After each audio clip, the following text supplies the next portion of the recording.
officially 3 weeks out, and maybe or maybe not, we've pulled out yet. We'll find out in this episode. But just want to welcome, we have a guest on board, our first guest to the YouTube channel. I'm honoured. Big welcome to Davey. Yeah, do you want to give us your elevator pitch, introduce yourself before we get stuck into what we're going to discuss? Yeah, so I'm Davey and I work with beginners. So I've been coaching for 15 years now, I think. I specifically like working with beginners, I think, because I find their stories much more really interesting. I think coming from a bodybuilding background for so many years was something I left behind about 3.5 years ago.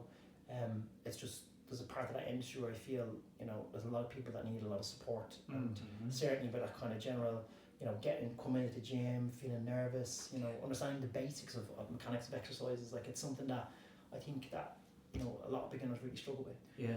Well, I'm a beginner with photo shoot prep, so I'm going to get plenty of insights from you today. I've already given you a few now with bowl licking and baby spoons. We were just out in the gym getting a session and you showed me how to pose correctly, so that's a good start. And we're 3 weeks out, as we said, and Davey calls this stage bowl licking stage. Yeah. And we're definitely at the bowl licking stage. And we're also at the small spoon stage, which is another lesson Mark has got recently. I've been using the small spoon for years, but Mark has just joined the club. Yeah. So we're officially 3 weeks out from our photo shoot. This is my first photo shoot prep, and this is yours. It's my fifth one. So in this video we're just going to go through a bit of a rundown how our week went, if there was any hiccups along the way, what we're struggling with, and all that jazz. So, how was your week? My week was good, to be fair. It's just getting to that point now where the body is feeling it. I'm a little bit lethargic. I'm a little bit intolerant, I'm hungry, energy is low, training's a bit of a drag. It's just at that point now, and that's not really going to pass until the shoot's done, And once you know that and you understand the fact that you're not going to be going into the gym now blowing weights out of the water, hitting big PBs, it's just a case of getting to the goal now. And it's days now, it's only days away, so we just suck it up and plough on from here. That's what to expect when you're doing a photo shoot. It's not meant to be easy, and the closer you get to it, the harder it gets. So it's been a grand week. That's how I'd sum it up. It's been grand. Yeah, same here. One thing that I'm finding really with the activity, because obviously we're quite sedentary with our jobs, we're no longer on the gym floor or anything like that, just sitting at the desk all day. And I don't, no, this is my own fault, I don't have a walking pad, and I'm being stubborn. Sacrilege, how have we not got a walking pad? I texted him a couple of weeks ago saying get a walking pad. Two things I'm not going to get, a Ninja Creamy or a walking pad. I'm staying traditional, I'm staying to my roots, but if anything, obviously that would be quite helpful. It's just a bit of an inconvenience having to go out of my way to get my steps in. There this morning I woke up at 6:30 and I had to go out and bang out 4,000 steps before the day began. Obviously, when I'm not in dieting or when I'm not prepping for a shoot, I wouldn't be doing that. Yeah. But needs must at the moment. 100%. Soak it up, get it going. Yeah. I always found at this stage, when I come there near the end, there was an element of real monotony that would set in. Exactly. And it just every day just felt like the same. Yes. I'm just going from one day to the next. Yeah. It just was like it was just one big long 24 hours. 100%. It's just rinse and repeat now for the next couple of weeks. Yeah. But it's only a short-term thing. Exactly. And when it comes to dieting in general, it doesn't need to be for a competition or a photo shoot or anything. If you're in a dieting phase, like my Super 8 gang, they're wrapping things up now by the end of this week. And what I've been saying to them is, this is only a phase. This isn't meant to last forever. No. After that, we'll learn how to maintain, or as you put it, how to improve from there by eating more food, improving their performance in the gym, learn to actually put on muscle or get stronger. Setting different goals rather than just wanting to lose weight all the time. But make sure you finish out the first goal in the first place, because that's the problem. When you get to this monotonous stage, or when the novelty of the diet wears off, you still need to do the stuff and finish it out. Exactly. So having some goals in place from my coach, of course, making sure that I am nailing those basics. Yes, it's boring, but it works. The basics always work. Like one you were just talking about was the step count. My steps at the minute are very high, and they need to be. I hit 21,000. What day is today? Friday. I hit 21,000, I think, Wednesday. Yeah. My average this week is 17,500, 18,000. But I'm on the walking pad, and the other day I clocked up 2 hours and 20 minutes on the walking pad. Wow. Literally just working. So I was in that, we were talking about in the gym, I was in that flow state of check-ins, programming, and I was just walking and walking and walking. And sometimes I split it up. I might do 30, then do 60, I might do 90. But the other day I clocked up 2 hours, 20 minutes on the walking pad. Do I want to be doing that? Fuck no. But it's necessary for the next couple of weeks. Yeah. And that's not every day either. That's, you know, some days when I'm really busy with check-ins, I'll do it. And we spoke about this before, like front loading your steps, because the weekends I like to take the foot off the gas a little bit with steps because I'm not in the office. So I front load them kind of Monday to Thursday or Monday to Friday, and then Saturday and Sunday they might be around 10,000-12,000. Yeah, it's an interesting contrast to what I'm doing, because obviously I don't have the walking pad, so my coach has me, because I'm not getting as much steps, my step target is about 12,000. Yeah.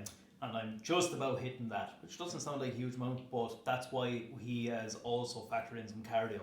So what I'm doing is either after my gym sessions or on my rest days, like yesterday, I just go to the leisure centre, hop up on the bike, and I have to bang out 1,250 calories this week. That's been that's been increased from 800 calories the weeks previous. Right. So it's just another way to skin the cat, basically. So you're just banging out the steps. I'm not getting as much, but I'm factoring in some cardio like that. Do I want to do it? Not necessarily, but I feel much better when I do get it done. Yeah. It's just more than, it's an inconvenience more than anything. 100%. I always found with cardio as well, like the first 5 minutes and the last 5 minutes were always the hardest. Yeah. But after you kind of get a sweat, the heart rate comes up. Like I always, again, got into that sort of flow. You're in the groove. Yeah. And I, even with the walking pad, that flow you're talking about, it's like when I'm messaging, sometimes like I do an hour on the walking pad. You wouldn't even realise. I wouldn't even feel it. Yeah. And my sister actually gave me a really good one today with the walking pad. I bought her one recently, and she said that she'll use it while she's cooking the dinner. So she'll put the dinner on, jump on the walking pad, and then like do the next bit of dinner. And I was like, oh, that's a really intelligent thing to do. Like I've never thought that myself. Well, you can put it anywhere in the house. Like if you're watching a Netflix series, you can hop up on the walking pad. Like if it's raining outside, there's no excuse when you have a walking pad not to be hitting good steps. If you're watching Liverpool come, where did it come in? Fifth, is it? Fuck off. You always have to get Who are you? back Why are you an Arsenal supporter? No, he's Are even worse. Exactly. Even better, you mean. Third place. Who do you reckon this weekend? PSG or Arsenal? PSG all PSG all the Oh, way. yeah. Allez, PSG. I'm hoping Enrique will come to Liverpool. 3-1. But you made a good point there, and I think that's really helpful for anybody that's watching this as well. The first 5 minutes and the last 5 minutes being the most difficult, because a lot of the time you're just festering up, or you're making storm in a teacup thinking, oh geez, I have to go to the gym this evening. So what I say to clients that are struggling like that is just go in, do one set, do one set of everything, or else if you're struggling to get your steps, go out, set a timer for 10 minutes. Usually at the end of the 10 minutes, and you're out, you're in the mood, and I'll do a little bit more. Next thing you know, you have your 40-minute walk done. Same thing with the gym. You get one set of the bench done. I'm here now, I may as well make the most of it. And it's usually just that initial 5 minutes that gets the foot in the door, kind of. That's exactly the way I'm approaching my training at the minute, because I don't really feel like training at the minute. Do you know, like energy levels are a little bit low, and I couldn't be arsed, to be honest. Like yesterday I put up in my Instagram story, I was like, I'd rather be doing anything else, but just needs to get done. And I had this conversation with Shane, John, my coach, and he said, like that, exactly that. Just go in, get a couple of warm-up sets done, see how it feels. And we spoke about last week, you know, the auto-regulation thing, where if everything's feeling heavy, if it feels like dog shite, basically, just pull things back. And that's what I'm doing. But you're still getting it done. Exactly. That's the point. Yeah, I'm not missing sessions. I haven't missed a session since the prep started, since I started my diet, and I won't miss one either. Yeah, well there you go. And it just goes to show as well, like, we're not perfect, and we're not expecting clients to be perfect. No. But the difference between people that end up getting a great result, or getting in great shape for a photo shoot, or finishing out the diet, is because they are making just those little mindset switches. Consistency. Yeah. And having the ability to show up whether you want it or not. Just get in and get it done. I think at these times, especially when you're that low and you're really struggling with energy, I always just said train to how you feel. Like push as much as you can. Yeah, exactly. Just create the stimulus, and that was it. Just a little bit of a pump, just enough to keep things ticking over. Because like you're certainly not going to be accumulating any muscle tissue at this stage. No. You just literally trying to maintain what you have. Just keeping the wheels turning. Yeah. And that's it. Just getting through the next day. Exactly. But the point you made about the finishing line coming into maintenance, and like this is a big problem I always have with beginners, is that they don't know what happens at the end, what goes next. And I always compare it to like the dog chasing the car. Like you'll get there and you go, what do I do now? What next? And I think that's a big factor for people when they end up putting back on weight in any, whether it's a photo shoot or anything, is that how do you step out of that? How do you come back into the normal realm? And that was something I really struggled with personally from years of bodybuilding and like that real rigid mindset, because we would be like, you guys have obviously had a couple of things going on, but when I would track things to the microgram, like everything, like that's just bodybuilding. Yeah. And I think that was a real, like, sort of a toxic mindset that I had when I stepped out of bodybuilding, was to allow myself those moments to take, like, to like, you know, I was at a wedding a couple of weeks ago and I was like, oh, I'm dieting, I'm drinking. Like, I felt almost naughty, and then I had to kind of have a little word with myself, remember that, like, I'm not a bodybuilder anymore, I'm like a normal human. And I think that certainly with the people that you guys work with and I work with, it's stepping away from that sort of, like, you know, rigidness, I suppose. Definitely. And being able to, as you said, just turn up and do the bare minimum, just anything, you know what I mean? Yeah, but I think, like, and I often say this to my clients, like, any phase, you need to learn how to go through it. And like that, a lot of people you work with, and people we work with as well, have never been through a proper diet phase. They've also never been through a proper maintenance phase, and then they've never been through a gaining phase. And all of those phases, like, require proper time spent learning how to do it. And how do you do that? Well, you get someone to coach you through it. So, we wouldn't have learned how to do it ourselves had we not had someone teach us. Exactly. And make the mistakes in the first place. I've made all those mistakes. Like, I fucked up maintenance phase. Like, I put on my first diet, when I did my first diet, I put on 8 kilos in 3 days. Because I just went into the seafood diet. I see it, I ate like, I eat. Because there was no switch, and there was no one, like, I was only 18 at the time. So that's like, what, like 18, nearly 20 years ago? Like, there was no one there to tell me, like, at the time, and we weren't educated enough to even understand how to come out of a diet. Like, we didn't even know what we were doing. I found that as well, that, like, every time you do a certain phase, you get better at it. Like, you learn from your mistakes. Like a diet phase, the more times you do it, the better you get at it. The more times you go through a maintenance phase, the better you get at it. The more times you go through a gaining phase, the better you get at it. Practice makes perfect, you know, and they're all skills. Like, dieting is a skill. Learning to maintain your weight loss is a skill. And learning to gain and build muscle properly is a skill. Yeah, it's cool hearing your perspectives, because obviously the two of you are coming from, like, a bodybuilding history background, whereas I would have been powerlifting, for what, over 7 years now at this stage. I know, I seen that chunky lower chest you have, and that big erector, so I was like, holy shit. From his big bench press. You could fucking put a pint glass on that upper chest you had. That's the plan. Next thing is to build a pair of glutes. But yeah, so, like, gaining phases for me would have been, I don't want to gain so much that I'm filling out my weight class too quick or anything like that. I was always a weight class sport from ever since I wrapped up, like, hurling and stuff like that. So with the powerlifting, I was trying to maintain so as a kind of, how would I say it, like, anytime I was in a gain phase, I just didn't want to get too heavy. That was giving myself too much work. You were in the 8 trees, and if you got too heavy, then you're going to have to cut too much, and that's going to affect your strength.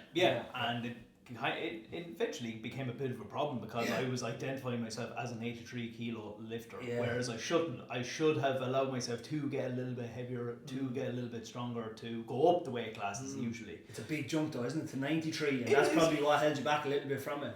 But like, that's a lesson that I learned, and learned the hard way. So now going forward, when I have people come to me that are looking to powerlift, and I'm able to educate them, and look, if you want to get stronger, if you want to build more muscle, we do need to put on that weight. And I'm not afraid to admit that I was afraid to put on weight, because like my clients coming to me thinking, I'm going to be scared. Well, if there's an extra kilo on the scale, it should be going down, not up.